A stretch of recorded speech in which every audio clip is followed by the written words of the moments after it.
Explain how this works, Cory. You buy a company and then what? 14 months later, you write off the whole purchase price plus some. Basically, I mean, they bought the company for $9.5 billion. It had about $1.6 billion in cash, as I recall. So, yeah, basically they're saying we screwed up.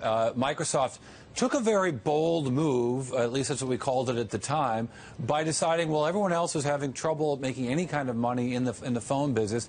They felt that by wedding, as Apple has done, hardware and software together, that they would have success. That it eluded Nokia as a standalone company, and indeed it eluded pretty much every company in the handset business.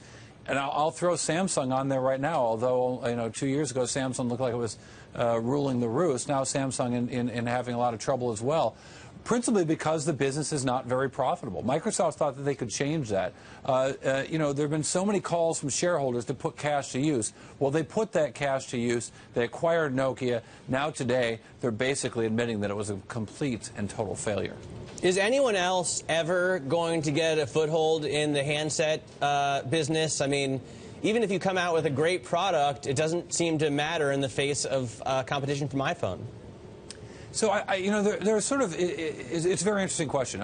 Most of the business of selling smartphones goes to Android-powered phones with Google software that's essentially free to all of the phone makers. But what that's resulted in is commoditized products that have very low profit margins, products where you're fighting against sometimes single-digit profit margins at the lower end, and even at the higher end of these Android phones, most of the phones out there, you're looking maybe, if you're lucky, at 20% margins.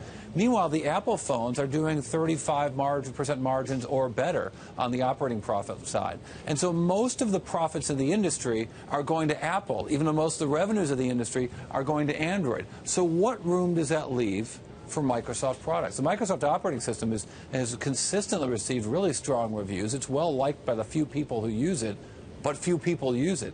And that's the problem with them trying to find room in this place where Microsoft is trying to find some spot between where Android has dominated market share by giving the software away. Of course, when you give things away, there's not a lot of profit to be had there. And and Apple has dominated the profit side of things by selling a product that people seem to prefer when price is not an object. Cory, who takes responsibility for this? I mean, wasn't the deal for Nokia made by individuals?